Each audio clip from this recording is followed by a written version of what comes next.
Hello everyone, welcome to my channel. আজকে আমি যে জিনিসটা নিয়ে আলোচনা করব সেটা হইতেছে এয়ার বিল। আমরা যারা বাংলাদেশ থেকে বিদেশে ফ্রুটস, ভেজিটেবলস বা অন্যান্য প্রোডাক্ট যারা এক্সপোর্ট করি, তাদের জন্য এয়ার বিল হইতেছে one of the most crying need document, shipping document. এবং আপনি যদি এক্সপোর্ট করে থাকেন বা না করে থাকেন, এয়ার বিল সম্বন্ধে জানা এটা আপনার জন্য খুবই জরুরি। এবং এয়ার বিল সম্বন্ধে যদি আপনি ধারণা না থাকে, তবে আপনার এক্সপোর্ট সম্বন্ধে আসলে কোনো ধারণাই নাই। এবং আজকের এই ভিডিওতে আমার আলোচনার মেইন বিষয়বস্তু হচ্ছে এয়ার বিল, যে মিডল ইস্টে আমরা যখন এক্সপোর্ট করি তখন এয়ার বিল কেমন হয় এবং প্র্যাকটিক্যাল দেখাবো। এবং আমরা যখন ইউরোপে এক্সপোর্ট করি তবে এয়ার বিল গুলো কেমন হয়, সেটা কোন কোন এয়ার বিলে কি কি ডকুমেন্ট, কি কি থাকে, ইনফরমেশন থাকে, সেটা নিয়ে। সো এয়ার বিলের সাধারণত এয়ার বিলকে সংক্ষেপে এয়ার বিল বলা হয়। এবং এটা একটা শিপিং ডকুমেন্টস, বা যে সাধারণত এয়ারলাইন যে কোম্পানি থাকে, সেটা বাংলাদেশ বিমান হোক বা প্রাইভেট অন্য কার্গো এয়ারলাইন্স হোক, সেটা তারা সাধারণত আমাদেরকে ডকুমেন্টটা দিয়ে থাকে। এবং এই ডকুমেন্টটা তখনই দেয় যখন কিনা আমরা মালামাল প্লেনের মধ্যে উঠাই দেই বা প্লেনে ওঠানোর ঠিক আগ দিয়ে দেয়, তখন আমাদেরকে ডকুমেন্টটা দেয়। বিশেষ করে শিপমেন্টের প্রসেস শেষ হওয়ার পরেই সাধারণত এয়ারলাইন্স কোম্পানি থেকে এই এয়ার বিলটা এক্সপোর্টারদেরকে দিয়ে থাকে বা সিএনএফ দের দিয়ে থাকে। সাধারণত এটাকে তিনটা যদি বলা হয়, এটাকে কার্গো, এটা একটা কার্গো র রিসিপ্ট, তারপর ট্রান্সপোর্ট কন্ট্রাক্টের মধ্যেও পড়ে, এটা কার্গো ট্র্যাকিং এর জন্য ব্যবহৃত হয়। এবং সাধারণত এয়ার বিলের মধ্যে অনেক ডকুমেন্ট, অনেক ধরনের ইনফরমেশন থাকে। বেসিক্যালি বেসিক যে ইনফরমেশন গুলো একটা এয়ার বিলের মধ্যে থাকে, সেটা থাকে shipper name, consignee name, airport to departure airport, তারপর যে এয়ারপোর্টের ডেস্টিনেশন নামবে সেটা, ওয়েট অফ কার্গো, তারপর চার্জেস। এই জিনিসগুলো সাধারণত এয়ার বিলের মধ্যে দেওয়া থাকে। এবং এর বলে দেওয়া থাকে যার কারণে একটা এয়ার বিল দেখে একটা শিপমেন্টের ওভারঅল যে কতটুকু মাল গেছে বা ওভারঅল ডিটেইলস আমরা বের করে ফেলতে পারবো একটা এয়ার বিল থেকেই। এটা খুবই সহজ হয় এবং এটা করা পসিবল হয়। সো বেসিক্যালি আমি আজকে ইনশাআল্লাহ একটা এয়ার বিল প্র্যাকটিক্যালি দেখাবো যে কি থাকে। এটা আমার অনেক আগের এয়ার বিল, এই জন্যই ভিডিওতে জানবো। 2020 সালে বা 19 সালের প্রথম দিকে যখন আমরা ইউরোপে শিপমেন্ট করি, এমিরেটস কার্গোর একটা এয়ার বিল আমরা দেখাবো, ফারদিন ইন্টারন্যাশনালের। তো লেটস সি। এই যে দেখেন, এটা হইতেছে একটা ওভারঅল এয়ার বিল। শিপমেন্ট করার পরে শিপিং কোম্পানি বা কার্গো এজেন্ট আমাদেরকে এই এয়ার বিলটা সাধারণত দিয়ে থাকে। এই যে একটা ফুল এয়ার বিল, 6 বছর আগের এয়ার বিল, 6-7 বছর আগের। সো ডেটটা দেখি। এই যে ফার্স্টের থেকে আমরা জিনিসটা যদি আমি আনি, এট ফার্স্ট যেটা আছে, যেটা আমি বললাম, এই যে এমিরেটস কার্গো এয়ার বিল।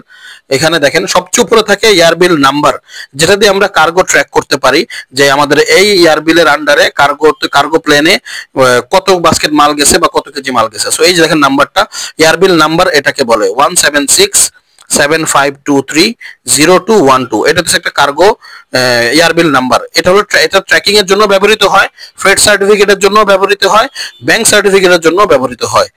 সো এটা এয়ার বিলের কার্গো নাম্বার শুরু হয় এটা দিয়েই, 176 দিয়ে। দেন আছে শিপার্স কনসাইনি বা শিপার্স নেম। যেমন আমার লাইসেন্সে মাল গেছে ভুই এন্টারপ্রাইজ, এই যে ভুই এন্টারপ্রাইজের নাম।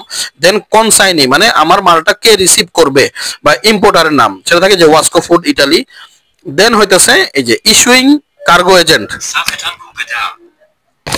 কারা ইস্যু করছে। যেহেতু আমরা ইউরোপে এক্সপোর্ট করতে হলে বাংলাদেশ বিমান বাদে অন্যান্য এয়ারলাইন্সে করতে হলে কার্গো এজেন্টের মাধ্যমে করতে হয়। এটা কার্গো এজেন্ট ছিল জাকির আঙ্কেল মালিক, এফএস ফারদিন ইন্টারন্যাশনাল। এটা জাকির আঙ্কেলের কার্গোতে গেছে। দেন হইতেছে দেখেন, দেন আসতেছে এই যে এটা এয়ারপোর্ট অফ ডিপারচার, এই যে ঢাকা বাংলাদেশ। এবং এটা কোথায় ট্রানজিট হয়ে যাবে এটাও আছে, ঢাকা ডিএক্সবি মানে দুবাই, তারপর এমএক্সপি বা মিলান, ইটালির মিলান শহরে। তারপরে যে লেখা আছে টু ডিএক্সবি এবং বাই ফার্স্ট ক্যারিয়ার ইকে, এবং এই যে মিলান বা ইটালি এয়ারপোর্ট অফ ডেস্টিনেশন। দেন হচ্ছে লেখা আছে রিকোয়েস্টেড ফ্লাইট ইকে 583, এটা হচ্ছে ফ্লাইট নাম্বার। দেন হইতেছে তারা একটা হ্যান্ডলিং ইনফরমেশন দিয়ে রাখে, সেটা হচ্ছে এই যে কিপ বিটুইন টেম্পারেচার বা এনিথিং, এটা এই সম্বন্ধে দিয়ে রাখে। দেন আমি এই যে এখানে আসি, এই যে লেখা আছে নাম্বার অফ পিসেস মানে কত বাস্কেট মাল, 405। তারপর এই ফুল কার্গোর ওয়েট কত, গ্রস ওয়েট 2422 ওয়েট, এটা দেওয়া থাকে ডকুমেন্টসে। এটার উপর ডিপেন্ড করে তারা প্রাইসিংটা সেট করে। চার্জেবল ওয়েট মানে 2422 কেজির মালের চার্জ হবে, মানে টাকা নিবে।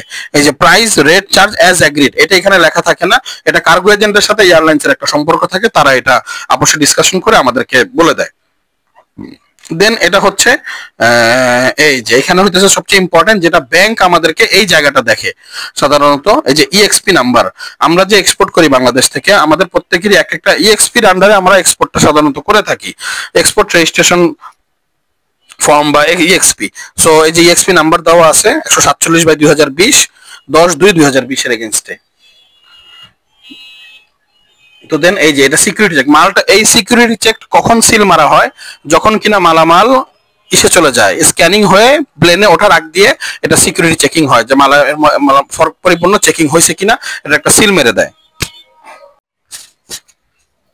হ্যাঁ, তো বেসিক্যালি এখানে আমাদের কোনো কাজ থাকে না। দেন হইতেছে যে মেইনলি এই যে এখানে শিপিং ডেট থাকে 23/2/20, এই ডেটে শিপিং হয়েছে। দেন প্লেস কোথায় এটা হয়েছে, সিগনেচার ইস্যুর এখানে যে এয়ারলাইন্সের একজন এখানে সিগনেচার করে দেন এয়ারলাইন্সের পক্ষ থেকে। আর দেন হইতেছে এটা ইয়ারবিল নাম্বার। এইভাবেই আমাদের ফুল একটা ইয়ারবিল সাধারণত আমাদের এক্সপোর্টের জন্য ইউজ হয়।